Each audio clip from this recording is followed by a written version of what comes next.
Hi everyone, and welcome to PREHAB Dialogues, a space for dance teachers, parents, and movers who want to be part of a more thoughtful, dancer-centered health ecosystem. I'm Dr. Robert Tsai. I am a dance performance physical therapist and the founder of DANCEPREHAB Physical Therapy and Performance. Whether you're guiding a young dancer, imagining greater possibilities, or continuing your own movement journey later in life, we're here to explore how preparation, communication, and care can evolve with you. Let's make space for your questions and your curiosity so we can set the stage for sustainability, health, and longevity for ourselves and for future generations of movement artists. Let's chat. Hi, everyone. In this episode, I sit down with Erin Park, a dancer I've had the privilege of knowing and supporting for several years. I still remember our first sessions together when I was just starting out and renting space in a tiny Pilates studio. DANCEPREHAB at that point wasn't even really a thing yet.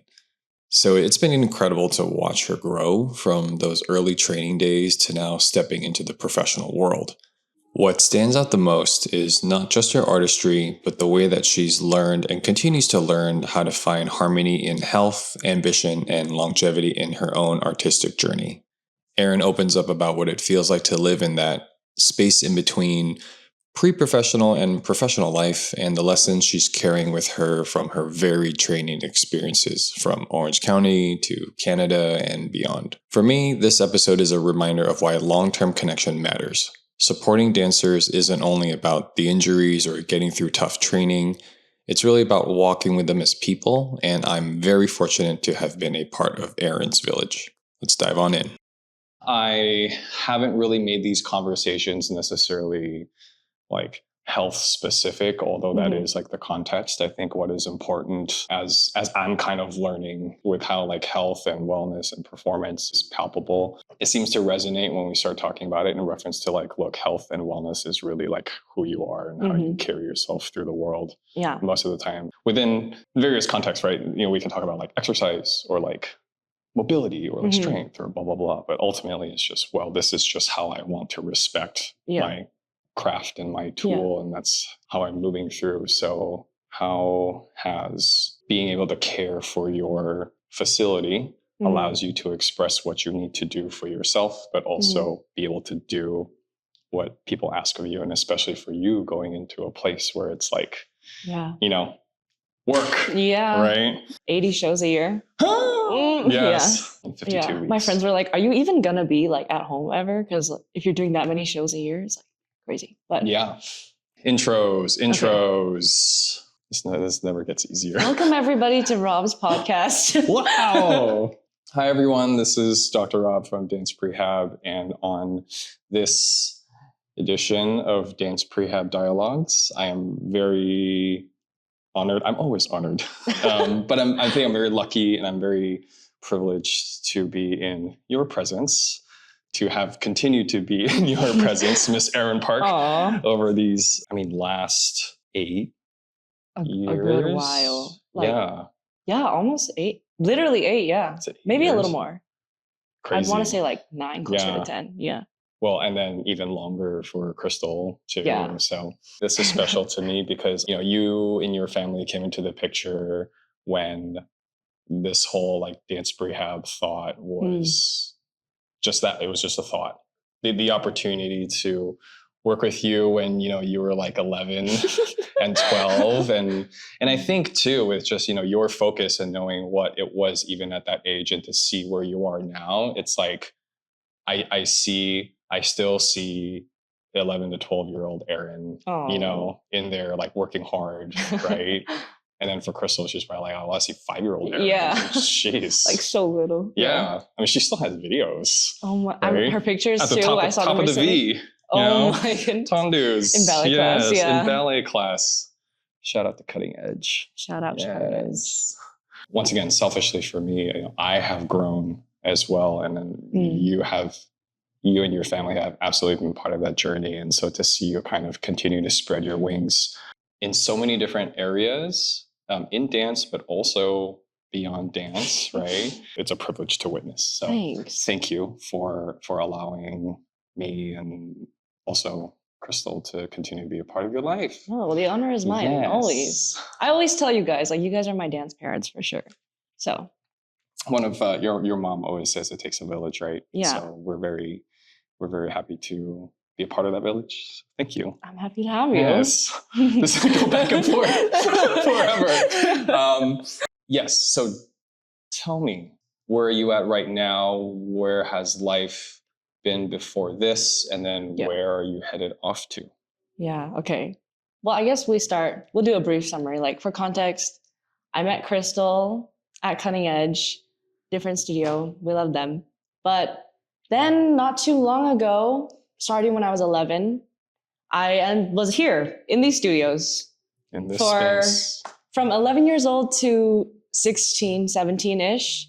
I was here doing Dimitri's and everything, and also West Side. So I did both. And then as of 2 years ago now, I moved to Vancouver to attend Arts Umbrella's post-secondary program. So I moved my senior year up to Canada. And yeah, that's like the whereabouts of where I've been. But yeah, now I'm about to go to the Netherlands, yes. to join NDT2. So it's always been a dream of mine. So crazy, like, this is the place where I first kind of learned of them and got wind of what's going on out there. Mm-hmm. But now that I'm actually going in 2 weeks, it's kind of crazy. Yeah. The way that you've navigated that, or the way it's kind of like unfolded in your dance training and in your life I think you've always been very open to ideas. I think that is something that, right? I mean, not even about like what I do with like health and wellness and things, and just like doing like the latest and greatest or anything like that. But I think you've always been very intentional about the paths you've chosen. Yeah. You've always been intentional about the choices you've made, and understanding, not necessarily like calculating, like, but kind of. That's kind of how my mind works, I would say. Yeah. Absolutely. And I think that's also reflected in sort of your interests, like outside of dance and things you want to do, which is also important. So beyond dance. Oh, beyond dance. Beyond dance. I graduated high school class of 2024. And then because I was in Canada doing Arts Umbrella, I took a gap year, and then I applied to colleges. At the same time, I was auditioning for companies and everything, because I was just, let me cast my net, see what happens, and make my decisions from there. So then as I applied to colleges, I am so happy to say that I was admitted to Harvard. And then I accepted their offer, but I deferred it, meaning I told them that I have to do something first. So give me a year and hold my spot. And then they approved it. So it goes year by year. That's why I'm going to NET. Yes. And I'm able to do both, hopefully. Yes. At some point. Yeah. Harvard BRB. Yeah. I'll see you in a bit. Yes.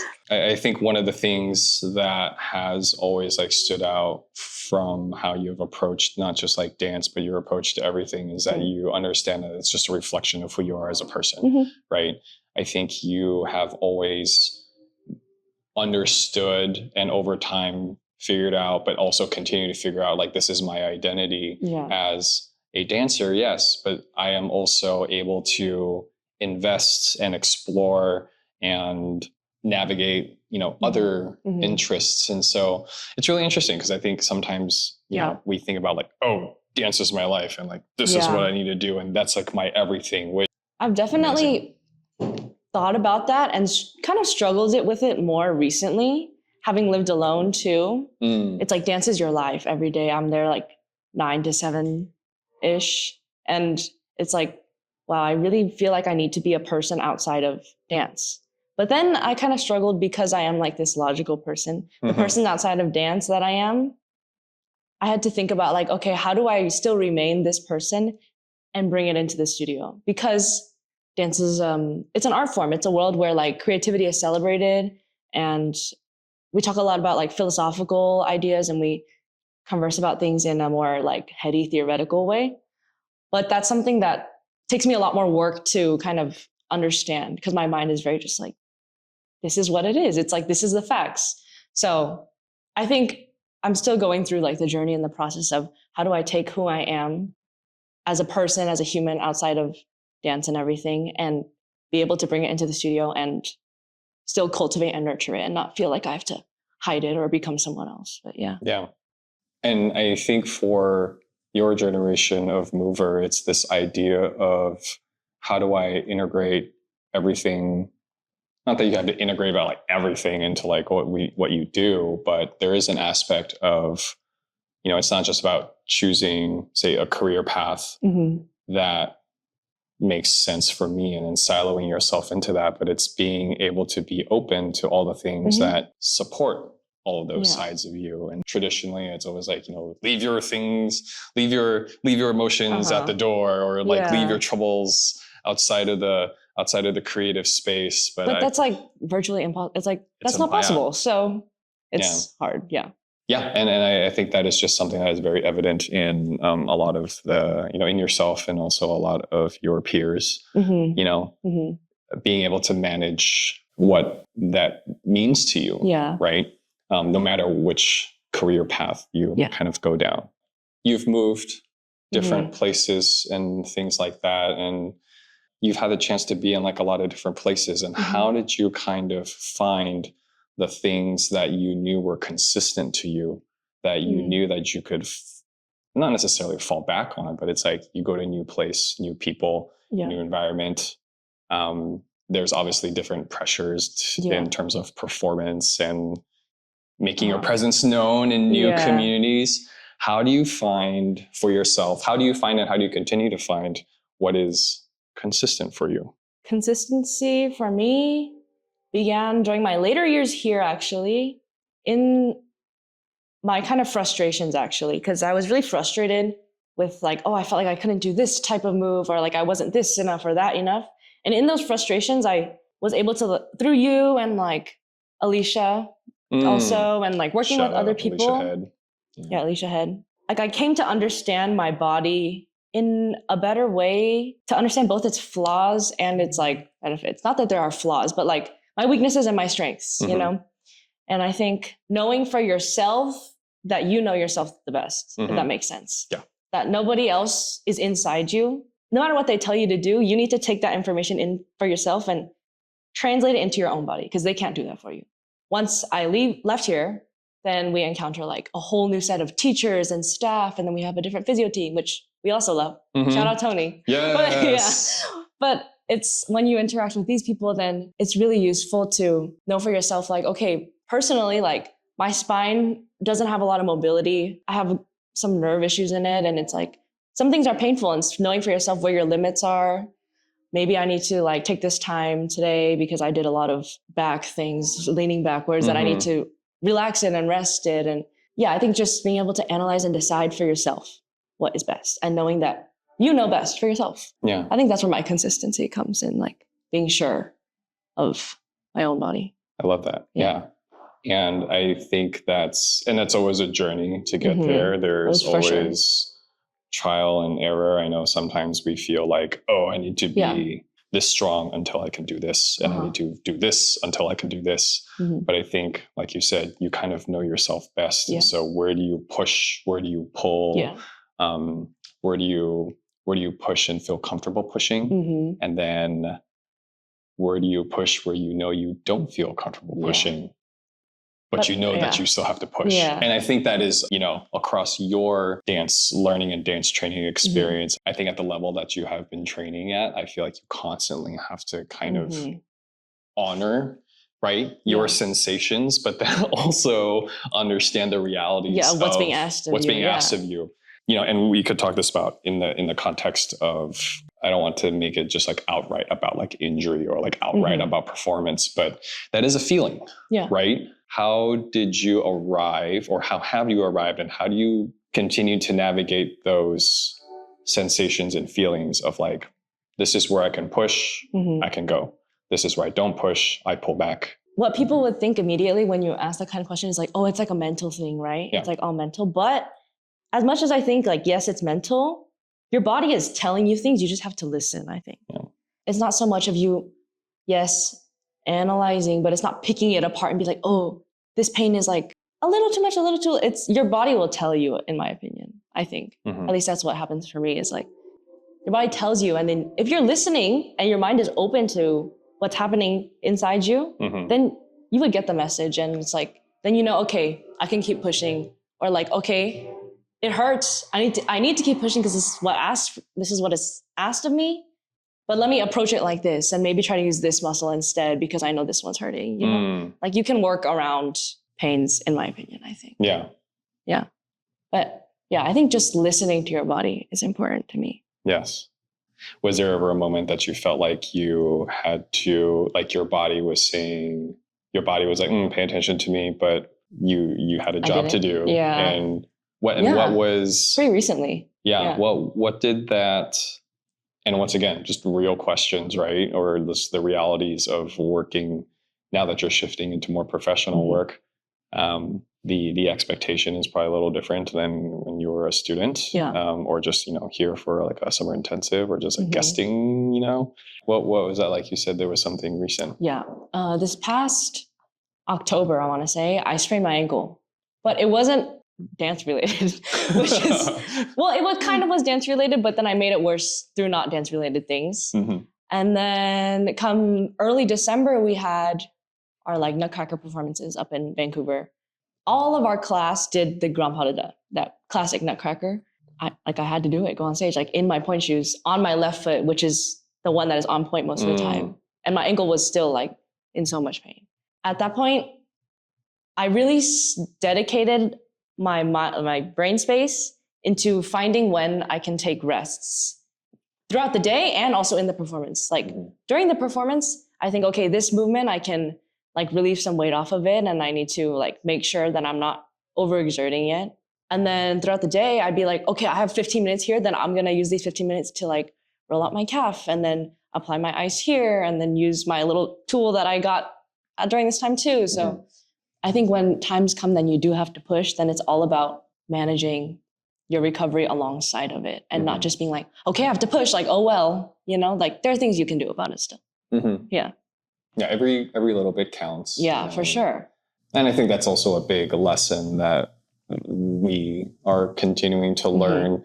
Things are popping up here and there. And I think for us to be able to shift and adapt to the demands of what your generation is facing, we have to step it up to make sure that we continue to understand what your demands are, because it's not enough anymore. Maybe like 6 or 7 years ago, it was very easy to just be like, well, just rest and do this exercise. And especially in the contemporary dance world too. Things are always changing so fast. So and I will like, for sure, from a dancer's perspective, like those times where you're in so much pain and you have to push, it's like so frustrating. It feels like you have no control. But then I think it's remembering for yourself the things you do have control of and relying on those instead of being like, there's nothing I can do. There's nothing I can do. Like I'm in so much pain. Remembering like, okay, I can do this. Like maybe I distract myself from the pain by thinking about this while I'm doing my performance instead, like coping using the things you can't control. Yes. Yeah. And I think sometimes that's where like the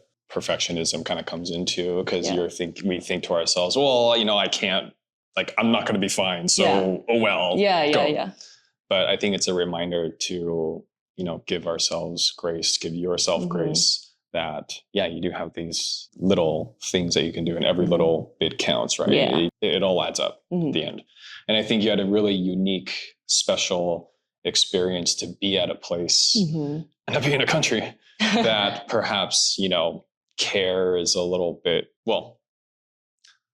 back and forth. You can argue each way. But essentially we had free physio and things like that. Like they provide us like with strength training program, like allotted time. And it's like we go in groups of 4 and you have like free physio appointments, free RMT appointments and things like that. So I was fortunate enough to have that. And then they like, I don't know the machines names, but like they use machines on you and things like that when you have injuries. So we were fortunate enough to have resources like that. Yeah. That really helped me. How did that experience about Arts Umbrella and then with, Dr. Tony and crew, like how has that informed you about the type of care that you need, that is available? How do you move forth knowing that you had that kind of support and you could perform so well with that kind of support? And so is that something you actively look for? And if that's not available to you, then what do you do?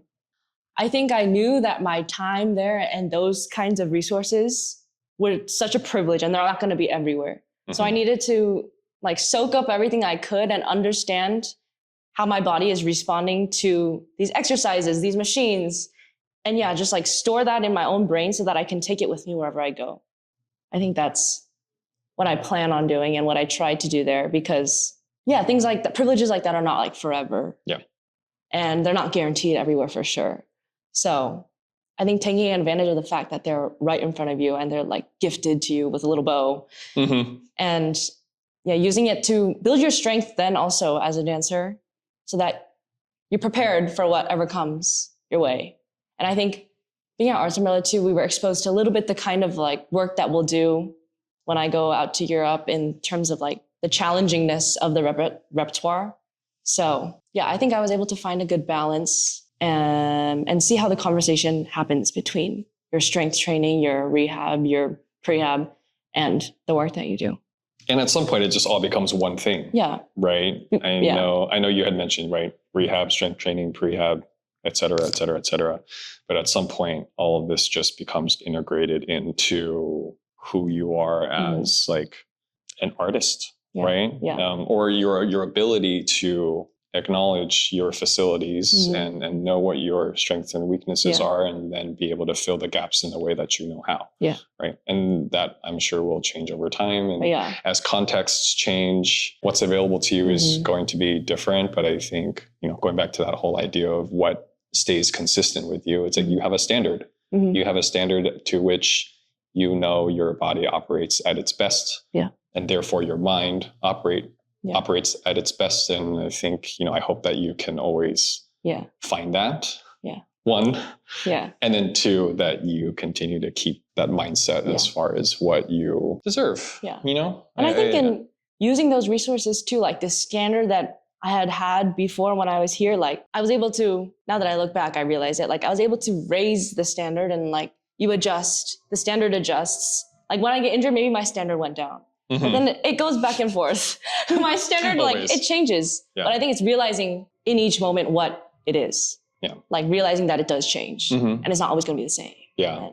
Yeah. Like the resources in the studio is going to be different from resources like at a university versus, where you were at, which is, such a conservatory style, right? And now professional work, right? Yeah.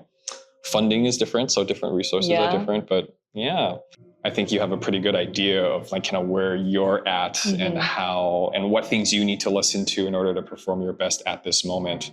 What are some things that you feel like you're still learning to listen to? I think I'm still learning to listen to how like my body responds to given prompts and realizing my habits. I think I'm still learning to listen to like habits and acknowledging them. Maybe I would like to break them. Maybe I don't want to break them. Maybe they're good habits. Maybe they're bad. But I think I'm still learning to understand them and not just recognizing them, but maybe understanding also where they come from.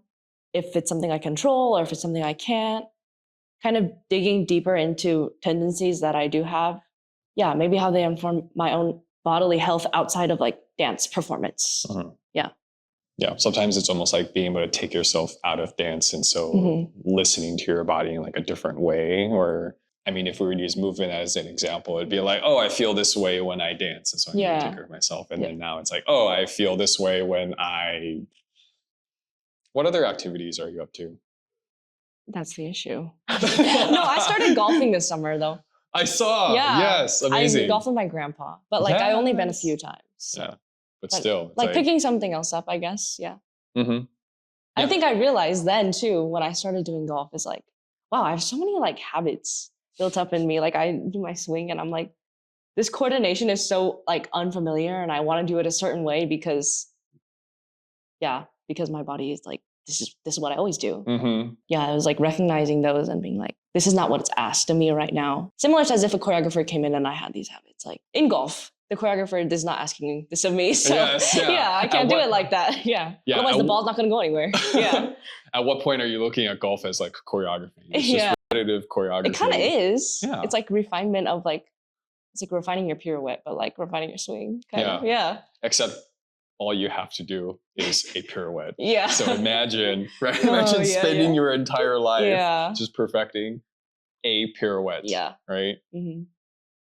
Yeah. And that one pirouette makes you like millions of dollars at some point. Yeah. Tell me you're logical without telling me you're logical, right? For real. As you begin to expose yourself to these different contexts, and I think, going back to when I really kind of stepped into the studio here at Dimitri's and kind of playing around with different strength and conditioning ideas, or at least like the idea of strength and conditioning. And there were days where we would, explore, even from my end, saying like, great, you need these exercises, right? But at the same time, it's also like taking yourself, I always like to say, taking the dancer out of the dance body. Yeah. Right. And that way you experience movement in a different way that perhaps informs you differently. Yeah. And I feel like with exercises too, something I realized is like dancers, we're so used to like immediate change, like immediate correction, and you feel something different. And it's like all of a sudden you can do this really well. But it's like, especially at this level that we're at, it's like you're not really refining your technique, like learning how to do multiple pirouettes now. You're like adjusting little things that are going to create a larger impact on your movement. That's why exercises, I feel like people shy away from them and are discouraged and don't follow through with them, is because you don't always see immediate change and immediate benefit from it. It's like something you need to stick with, and it's like a discipline kind of thing in order to see and feel the change. I'm going to need you to say that like 5 more times, and I need you to yell it off of rooftops. No, but I still have like my favorite ones that we've done that I do like before my shows and everything, for sure. Yeah. I saw some bear crawls when you were at Arts Umbrella. I let it warm up, and I was like, we're doing these. If you have a show today, we're doing these. Yeah. Thank you. Spread the good word. Yes. Yeah. You've had different exercise experiences. You've had different movements thrown at you that allow you to like learn different things. And I think sometimes the types of questions that we get often, like, what's like best exercises for knees? And you're like, for what? Right. Yeah. But then even that's also like relative. It's like, maybe your knees are different than my knees. 1,000%. Right. There's no best. No, there is absolutely. There's best for you. Yeah. For where you're at in this moment, in this time, in this world. Right. Yep. So what's best for right now at 3:55 p.m. is not going to be the same at 4:10. Right? If you had a way to describe sort of, and I love the way you've described it already, but let's say, for example, when you were introduced to this idea of training for dance, but also training like outside of dance, how has the meaning and purpose of, when someone says exercise, like how has that changed for you from, say, like the studio to conservatory, more serious training, to now that you're going off professionally? Like, what does that mean to you? Like, what does wellness mean? Such a loaded question. No, but I think when we first started working together, I view the exercises as I'm doing this in order to get better at this. In our case, I guess in the beginning it was jumps, because I remember I couldn't jump at all.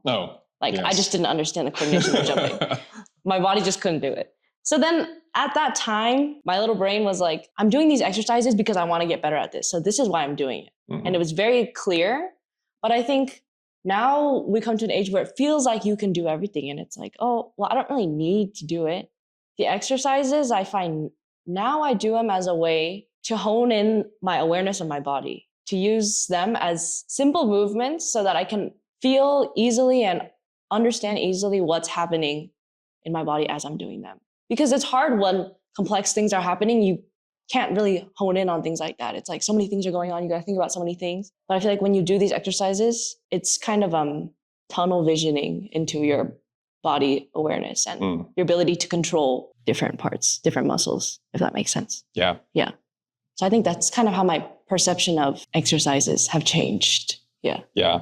Going back, I don't know if you remember this or anything like that. I think one day your mom's, and this is when you were like 12 maybe, and you had your little diary and things like that. You know how like, sometimes like, you're writing your handwriting like live, laugh, love, or like whatever in your books. Yeah. And then she showed me a page where you literally wrote like in this like very when I was elaborate, in my calligraphy bullet journaling era. And it was like, remember to use your glutes. Really? Across, or like something in that vein. Do you remember that or no? It sounds like something I would do though. Yeah. There's a photo of it somewhere. 1,000%. Yeah. And I remember seeing that, and there was a moment of me where I was like, wow, this is like, this is who you were. This is a part of you, right? You're like, right? Some people are like, live, laugh, love. Yeah. Always use your glies. Awesome. Yeah. So no, and I love that change in that perception too, because I think something I have learned over time, not just watching your group of people move through the world and go off and do really amazing things, to be perfectly honest, but to also see how this understanding of self has like changed over time and isn't just like, oh, I did these exercises when I was there and then I'm done now. Yeah, it's like, well, I fixed it, so it's okay. I don't have to do it. Like, yeah, it's not like that. Yeah. No, I think hopefully over the years I have been better at communicating those ideas, but I think having watched the way that you have continued to move through the world continues to inform me about like, oh, how can I demonstrate or how can I explain these things better so things like stick. Yeah, because that's always hard. There's always a lot going on, especially contemporary training, contemporary ballet training.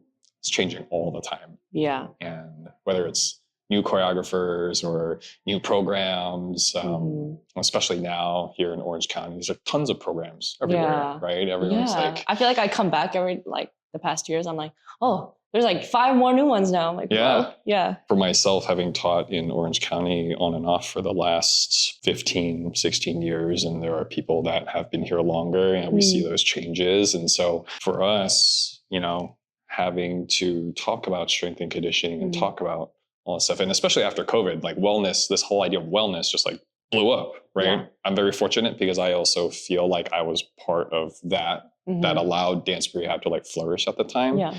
Going back to this idea of finding the things that you need and discovering the things that you need, how do you manage or how do you consolidate, navigate all of this stuff that's like vying for your attention? You know what I mean? I still spend a lot of time on my phone. Oh, yeah, but sure. I think I know that I can spend a lot of time on my phone because I'm content. Content, I don't know if that's the right word, but like content in what I've done with like my day so far. So then I know I can spend time on my phone or do this and things like that, or like watch the show. I think there was a period of time because I was homeschooled and I did all these things and I moved away from home. I kind of regretted not having like a normal life. Like I never went to prom. I never went to school dance, like things like that. Especially when I was in Canada, looking back, I was like, oh, I'm like, did I really have like a childhood? But then I realized it's relative, yeah? So the things I sacrificed it for, I think it led me to a place where I can spread my attention among lots of things and it doesn't need to be everything dance, dance, dance. Because I think having lived 2 years where everything is dance, dance, dance, sometimes that's unhealthy. I think, in my opinion. You're consumed by that and that becomes your everything. And then you watch your peers too. Your identity becomes built on dance and your identity is almost lost. I kind of fell into that a little bit where I was just so consumed by dance. I was like, well, then without dance, I asked myself, like, who am I if without dance? That was a question I kind of asked myself a lot the past 2 years. It was getting like really deep. Always. But yeah. Welcome to Dance Prehab. Yeah. Yes. I think I kind of don't shame myself for being like using on social media and things like that and like scrolling and maybe like I get caught up and I'm like on my phone for 2 hours, but I'm like it's okay. I kind of think I use that as an outlet to like take my mind off of being in the studio all the time. It's consuming and it's not good to be consumed by anything. I think we can both acknowledge that, you and your dance work, and then there is a level of passion, if you will. Yeah, there is a level of passion that has to be involved. For sure. And I am very happy to hear how you've navigated it, like understanding how to like pull yourself out and I think the relevance to the whole like wellness idea here too is that, it's not just physical therapy, it's not just exercise, but it's about sustainability and how do you sustain yourself? Yeah. Because we can't be like 1,000% passionate all the time. Yeah. Right. I think it's redefining like what passion is for myself. Like passion doesn't mean I need to be thinking about dance every second, every hour of my day. And I don't need to be worrying about my rehearsal tomorrow, like all the time. Like passion you can still care for these things without being controlled by them almost, I want to say. Absolutely. Yeah. Yeah.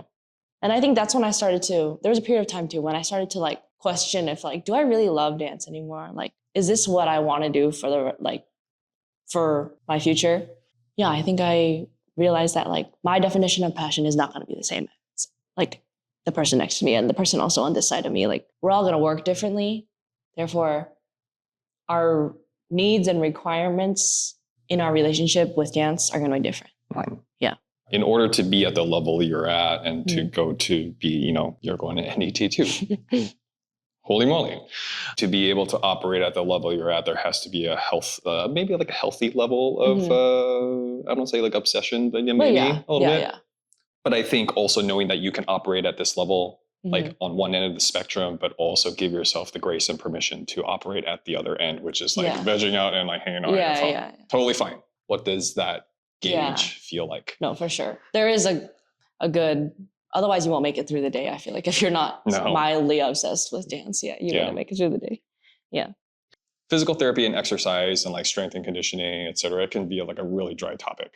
Right? Or you just like, oh my God, I got to do this thing again. Yeah. Oh, great. I was told my glutes are weak again. Yeah. Like, because prior to like, I want to say like you, but like prior to the popularization of like this, I feel like people only knew about like PT because of athletes. And when athletes need PT, that means they're injured. And it's like negative connotation. But I feel like that's not the case anymore. Like, it's a very necessary thing, even when you are at your peak. It's like you are only at your peak because of all these things. Therefore, like if one is taken away and you forget and you don't care about like your physical therapy and things like that anymore, then your peak is obviously going to fall too. Yeah. Pretty much always been, it's like the way I approach a lot of other aspects of my life too. It's like, why wouldn't I do everything in my power to be the best version of myself? If this resource is here and it's available to me, like why would I not take it and use it to better my own self? And like things are difficult in life. Like we're just gonna have to accept that. And it's like, you kind of have to get past that. Especially if we're trying to do dance here, like things are hard.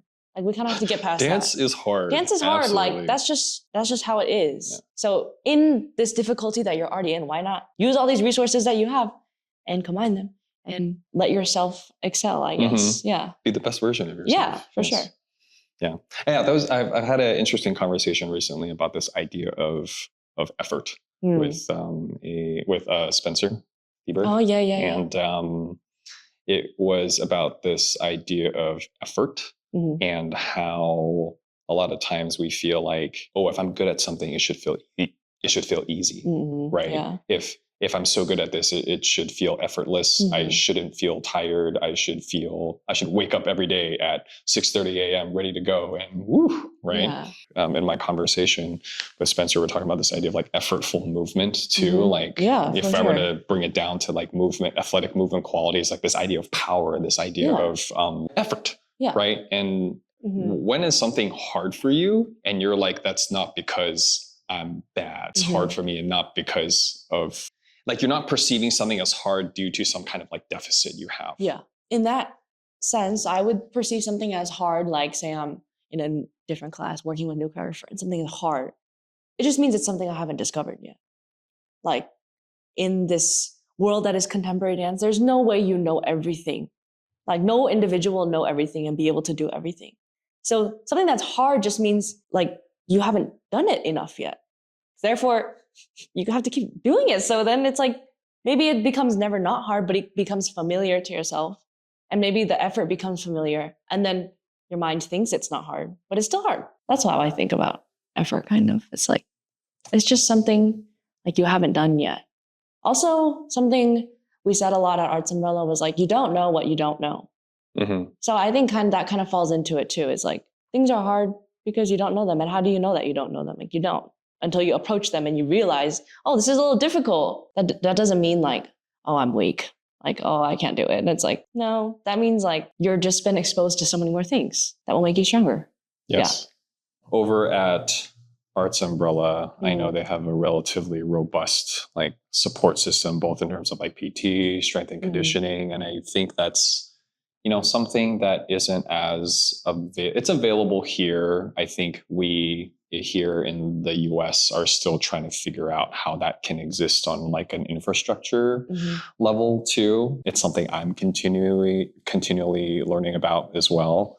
So what was that like for you when you had mentioned, right? You had sprained your ankle. There was a team there. Sometimes we have to also navigate artistic staff needs and performances. How did those conversations go as far as deciding like, oh, you know, I'm okay to do these things, maybe not here. Could you modify choreography? Yeah. I think initially when it happened, like it was kind of like a pretty big deal. Yeah. Cause it's like, I went to Tony the next morning. I was like, woke up and I was like swollen. It was in pain to walk. And then I went to him and he was like, yeah, we're gonna have to sit out. And then at that time we didn't have much going on. Like we were still preparing for our Nutcracker performances, but we had like a month and a half-ish till it was gonna happen. So then my like teachers in the dance realm, outside of the PT realm, they were like, okay, yeah, take your time. Like take what you need, your time.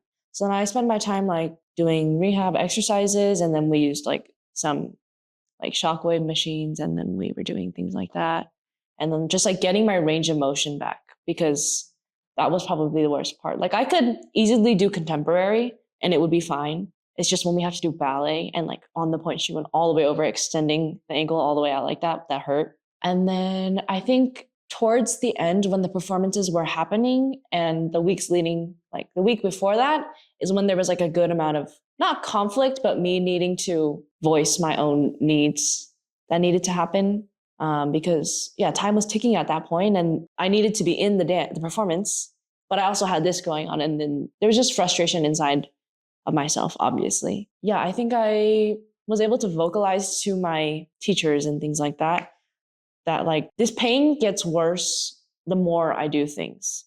So in these rehearsals, I'm going to use this time to like, yeah, I try things once maybe, and then it's in there. Then I just need to use it as a more mental time, I guess, and like mentally rehearse than more than physically rehearse. Because I think that can be just as valuable in these kinds of situations. It's like visualizing yourself doing it over and over again. It's like your body's smart. It will know what to do at that point. Yeah, I think during the performances, like, or a lot of the days we had 2 shows in one day, and then I would go, I'd get on the bus after one show, go to the office and like do some more work and shockwave and things like that. And then I would go back to the theater and do another performance. At that point, I was just doing whatever I needed to do to make sure I'm not injuring it more than it needs to be. Because we did like 10 shows that week. So it was a lot. And like I mentioned before, like using your resources and your tools in your own mind and that you have with you. So like I had this little thing called a flyer fly. Have you heard of them? Yeah. I have, and yes. then they're like get strapped on and then it sends circulation down. And I would, whenever I wasn't dancing, I would have that on like all the time, constantly. And it helped like, and then I would always imagine to myself after the shows and like everything was over and I was able to rest. I was like, what if I didn't do those things? And if I didn't use every second that I was there sitting to try to relieve and better my left side issues, if I didn't do that, then how much pain would I really be in? It's like, maybe things could have gone a lot worse. And maybe I wouldn't actually have been able to get through the show.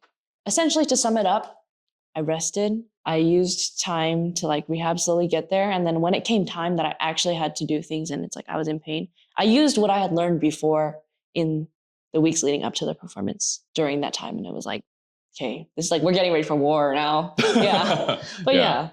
Yeah, you have your toolbox and you have it's like using all the tools you can. Yeah, to create the best piece. Yeah. Like, are you using what you have with the time you have with your current capacity? And we might not be 100%, but as I like to say, your 100% is going to look different, right? Do you ever feel like it's hard to voice your needs? Yeah, I would say like honestly, yeah, it's scary. It's for sure scary, especially like when you're younger too. And it's like, you haven't done it before. And it's like, the younger you are, like the age gap between your teachers is usually greater. Yeah, and it's normal to be scared. But I think circling back, it's not a matter of like disrespect and things like that. It's a matter of you're not inside my body feeling what I feel. I'm telling you what I'm feeling and what I need to do. And you should understand that this is what I like, this is what I need. And it's like not being ashamed to say like either you need help or that you're in pain and things like that. I think that's an important skill that comes with time and with repetition. Yeah, I think. You learn where you are on the spectrum. And it's also like realizing also who you're talking to, and it's like knowing what goes on in their head, trying to imagine how they would take it. And it's like you approach each person differently. Like we have 3 rehearsal directors. Like if I were to tell them all the same thing, I would share it to each of them differently because I know how each of them work. So using up here. Yeah. Yes. maybe this is more of a general blanket question, right? Because I think it's kind of, for me on my end, it's very interesting to kind of look at how the dance health environment and the dance health, world is like changing. And I think we're slowly adapting to obviously the needs of what dance is now, right? And you look at the last 4 years, I always think like, well, 5 years now, because I always, before COVID and after, BC, before COVID, after disease, I don't know. Anyway, after disease. So, right, and a lot of people are like, oh yeah, some people see it, they'll be, oh yeah, after COVID, everything just exploded. Everyone like got really good, like the level like went up really high. Depending on how you want to look at it, that's what I've heard. But the way I see it is that, once again, everyone's kind of responding to that little scarcity mindset of like, oh, I'm so afraid that I'm going to get left behind that I just like did everything that I could, which is fine. Anyway, so just, kind of seeing from our angle as teachers and our generation of educators and healthcare providers, what do you feel like our generation, the older generation of healthcare practitioner or the older generation of educator perhaps needs to understand a little bit more about what your experiences have been? What are the types of questions that we can ask, or what do we need to do to make sure that we're also seeing you for where you're coming from so you can get the things that you need as from one generation to another? I think an important thing for like PTs especially to realize is like, as a student and as a younger student, especially because like you don't have that kind of clarity, it's like your number one is going to be your teacher. So no matter what PT says, it's like, it's always going to be like, oh, but teacher said, oh, but teacher won't let me, like, which is difficult. So I think like knowing that it's okay to be a little firm with younger generation, like it's okay to tell us no. Like it's okay to be like, give us the reality of like, if you do this, this will likely happen. If you do this, this will not likely happen. Like giving the actual facts of what they are. Because I think as a younger student, that helped me kind of understand like, okay, this is important, not because they're just telling me to do it, but because this is what's going to happen to me if I do it.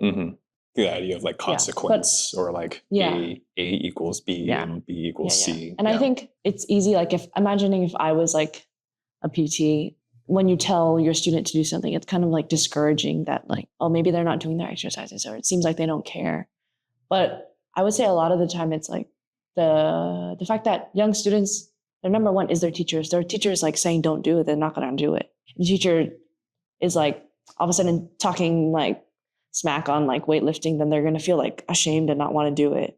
Things like that. So sharing facts with us about the body in the sense like that statistically, this is how your body works as a body. And then using that evidence to like, not convince, but like convince your student to like be engaged in their own health journey. Yeah, I think we are. No, thank you for that, because I also think, and from my end, I guess if I were to critique, if you will, sort of like the dance, I don't really even think about it as just like, oh, dance health, like information or anything, but it's also like, what's the dance health experience? What is the experience of support? What is the experience of learning about health? And I think it makes it even more important that we understand in our roles to like reach out to teachers and the same way that you're saying, the way that we would have to navigate the conversation with a student, but to also navigate the conversation with the teacher for the student is important, I think. And that's why I always feel like I talk about this idea of like an ecosystem, right? And I think this principle is like growing over time, but there is always going to be some push and pull depending on like what needs to be done, right? Because I've had plenty of conversations with, and not even in dance, I think even with, sometimes I'll work with baseball players and things like that. And I have to talk to their coach and I have to say, look, they can't do this, or the parent, like they can't do that. And we have to be that person, right? But I think going back to this whole idea of ecosystem, that we understand just the social value of like the teacher role and how not to say like, why don't teachers understand? Or like, why don't parents understand? And making sure that everyone's on the same page and finding ways to do that. I think for for myself, and especially now starting to work with more institutions and programs, that now becomes part of the process. It's not just about the information, but how can we, alongside parents, alongside teachers, make it make sense so that way you as a student hear it from different angles in a way that's not like overwhelming, but consistent. Yeah. Right. Consistency among like what you hear from higher ups is like something you always face though. It's like when choreographer comes in, they're going to tell you something. Then when rehearsal director is rehearsing it with you, it's like, it's something that always exists. So walk in the room and you're like, great, I got to do this. No ifs, ands, or buts. This is a job. Yeah. Yes. What's something you felt like was really perhaps trivial? Oh, a trivial lesson, but maybe like a small lesson somewhere that you learned that you didn't think was as impactful. It wasn't as impactful as it was at the time, maybe when you were younger, that you look back on now and you're like, oh, that was a biggie. That was a big one. I think having been taught by like Jessie and then Crystal also, and then you all preached this sense of like body awareness and that it's mind-body connection, yeah? And instead of just being like, oh, do this move and it needs to look like this, it was almost like you need to understand in your mind that where this move is coming from, what parts are moving to create this move, and like how are you going to use your muscles in your body to maximize the movement? And I think I kind of took that for granted, that kind of information. And I didn't realize it was like implanted in me until I went away and you interact with dancers from like everywhere. And like, they're not just from your studio and things like that I realized like this sense of body awareness that is built through like great teachers like Crystal and Jessie, and also like PTs like you who provide us with exercises to hone that skill in. I realized it's very important in like dance in general. It allows you to be a very versatile dancer for sure, because you're able to tell your body to do more things and consciously know what kind of shapes you're making, what kind of sensations you're feeling, what kind of quality your movement's going to have. So I think that like small thing that we train and it's like, oh, boring. It's like, it's really important at the end of the day to make you like a quote unquote good dancer and like a dancer that everyone wants. Yeah. So I think the training of body awareness is something that I notice is really, really, really valuable. Yeah. It's made me who I am today. Hey. Yeah.